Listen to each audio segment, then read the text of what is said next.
Hey guys, what's up? Welcome back to the channel. It's Cynicalex. Another month of story mode fragment farming is here with brand new characters set for the next 31 days. So I have broken it all down for you to give you the best teams, give you the highlights, the lowlights, the characters you should focus on building if you are trying to farm as many fragments as possible, to open as many chests as possible. And trust me, if you don't already do this, you should be making this a big part of your roster build and priority list, because the rewards you get from this are very good. The tier 3 materials you get from this are very good, and basically the story mode being auto playable as of like last year is the reason why I no longer have to ever think about tier 3 materials. I can literally tier 3 whoever I want, whenever I want, and I'll have basically infinite resources as far as the tier 3 materials go. So looking at this month's characters that are available and that are sort of necessary, I sort of made it look a little different so you guys can just focus on this month. I know we're still in February, but it's already rolled over, so we're just gonna call it March. But let's just go through and highlight the expensive characters that are featured, as well as the characters that are featured multiple times, because that's kind of the important thing. So Adam Warlock is featured, Apocalypse is featured twice, which does kind of suck. Beta Ray Bill, another native tier 2, is featured twice as well. Cable is featured once, which again kind of sucks as a sort of native tier 2 type of character. Doctor Strange is featured 3 times, so that's a pretty big one. Deadpool's featured once there. Dormammu is featured once, as well as is Ebony Maw. Then you have Gore featured twice. This one is very painful because he is the highest cost character currently in the game, so that kind of does suck for a lot of players if they don't have him. Invisible Woman featured twice as a Crystal Wall sucks. Jean Grey featured once. Magic featured not once, not twice, but 3 times is pretty nuts, and definitely highlights her value moving forward. Null getting 1 appearance as well, thankfully no Mephisto. And then we have Moonstone, another Crystal Wall character from the deluxe pack, also being featured. You have Mystique, you have Namor. I mean, these are premium characters, not necessarily native tier 2s. But then you also have Odin, and you have Professor X, and you have Proxima Midnight. A lot of characters featured this month. Ghost Rider Robbie Reyes, pretty huge, 4 times. This very, very, very rarely happens. But yeah, if you have not already transcended Ghost Rider, I would strongly consider it, because you are going to be missing out on a ton of fragments, especially for Fragment 6 and Fragment 9 of the story mode Dimensional Clash. Those are very important fragments. Ghost Rider is going to be, Robbie Reyes is going to be gatekeeping you otherwise. So yeah, I think a lot of people are going to be transcending Ghost Rider this month. I might make a new video on him with a rage, see if, you know, or a judgment, see if he's any good for the current meta, given the fact that people are going to build him just for story mode, and also given the fact that we now have Ghost Panther. That could be a very spicy combo for PvE. For especially like World Boss Legend kind of thing. Scarlet Witch featured once. Who else here? Silver Surfer featured once. Spider-Man featured twice, which we'll get to later. Storm featured twice. Supergiant featured once. Athena featured twice, which kind of stings.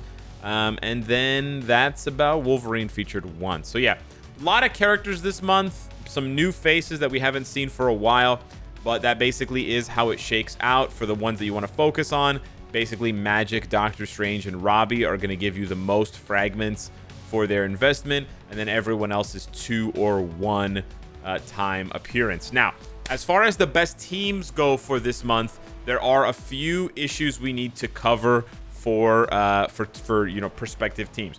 So if we go over to the All War, this is probably the biggest issue, and you go to 12-2. You have 2 characters there, 3 if you're using his newest uniform for Cyclops, that don't have elemental damage. This is a huge problem. I mean, Black Widow technically has elemental, just some lightning damage on some of her skills, but it is going to take her ages to clear this stage. So if you don't want it to take ages, you got to equip the Phoenix Force uniform for Cyclops. He has to have a decent build so he doesn't die to Odin, and then you have to put him in the leadership slot. So that's kind of the first step that I took when I was building out teams, was putting Phoenix 5 Cyclops as my lead to cover for these, because otherwise, if you put Black Widow on the left and Spider-Man on the right, you're wasting potential for the team just to force the AI to choose Cyclops, because he is in the worst slot, right? He's in the very back of the team as far as that goes.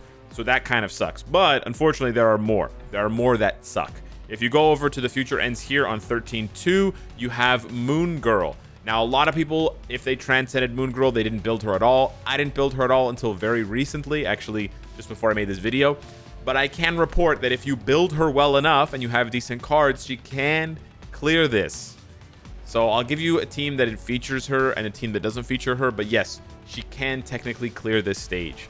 I know it's very shocking, but yes. And if you want to check out the build really quickly on her, I should probably move my camera since I'm showing you guys her build. But yeah, I'm rank 242. I just have some 6-star attack, dodge, and HP Uru. We have a stage 10 Hawk's Eye, no artifact, and then we have a max HP 180 proc Obelisk. Pretty straightforward here, nothing too insane, but it is insane for the character Moon Girl. I know that you guys are not, you know, jumping up and down excited to invest in Moon Girl, so yeah.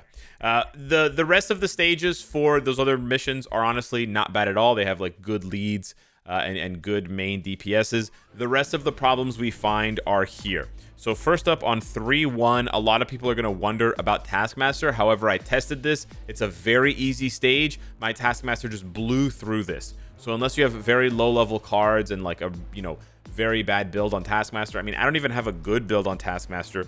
I think I just have a CTP of Insight on him and not much else. Yeah, the build is very run-of-the-mill. It's really just the CTP of Insight that I have, giving him HP and defense, but that was more than enough. 3-1 is shockingly easy. It's a very short mission. It's one of the shortest missions in the game, and the Venom boss at the end is not a threat, so you don't actually have to worry about Taskmaster at all. However, you do have to worry about Nadia on this stage. This is the MODOK boss stage where he gets that bubble when he's at half HP, and then he bombards you with those pink bombs, and that will just kill Nadia. She'll just stand there and die to it. I tested it multiple times. I have a decent build on Nadia. It just does not work. I even have her artifact giving her a heal. It does not work. So you have to address this by either putting Nadia, we'll see. We either put Nadia and Wong, if you have no build on Wong, on the left and the right, so that it forces Adam Warlock into the middle, or you put Adam Warlock into the middle, and then you just have to deal with the Cyclops issue from 12-2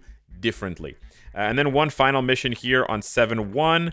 There's Wave. I tested this one as well because I think people would be wondering, oh, is Wave going to die? It was a bit sketchy. I'm not going to lie. You may want to clean up your Wave build a little bit. Maybe throw on some extra Uru if she is lacking. But with this build here, which I am going to tweak a little bit, I was able to solo this stage with her fully on auto. Fully on auto. So I'm just going to upgrade her a little bit so she has a bit more HP, a bit more of a buffer. But yeah, with an Insight CTP, she was able to clear that. So I was pretty happy with her performance. Now, as far as the teams go, given the stages that I've highlighted that you need to pay attention to as far as losing fragments because of characters dying, I think this is the option that most people are going to go with because they're not going to want to build up their Moon Girl. They're not going to want to build up their Nadia, etc., etc. So in this case, if you do this team here, you have to build up Wong.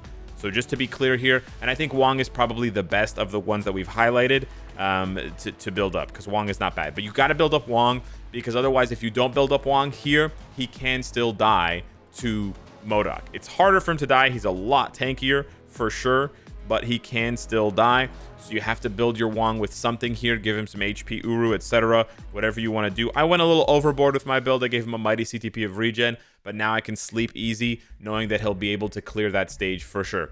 Now, if you don't have Wong, or if for whatever reason you want to build up your Moon Girl to clear that 13-2 stage, which is an option, then you could go with something like this instead. And if you go with something like this instead, then you force the AI to use Adam Warlock against MODOK, which is a clean sweep if you have Adam Warlock built at all. He can even die and he'll come back. And then it'll also force the AI to use Cyclops on the 12-2 stage versus Odin.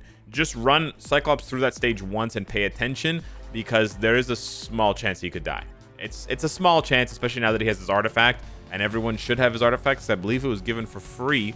But yeah, just check to make sure that he can do that one. He can run through that one before you start auto playing every day and start losing fragments without paying attention. And then, of course, whenever you do a full run and you're looking at your fragments when you're on that end screen, just scroll through and make sure you have at least 2 of each, because that means that you didn't die on any of the stages and lose any of the fragments for the possible stages, because every stage drops at least 2 fragments, if not 3 for 1 and 5. So yeah, that's basically it for this month's story mode fragment farming. Some pretty expensive options, and then some interesting picks that are like repeated so many times, like Robbie and Magic. But yeah, that's kind of the way that it goes. Hit me up in the comments down below if you have any more tips for this month's story mode fragment farming. Thank you so much for watching. Of course, you can always find this information down below in the description of every video. It's the mega guides, and it's the third tab called story mode. So yeah, thanks so much for watching. Smash the like button, and I'll catch you in the next one. Take care.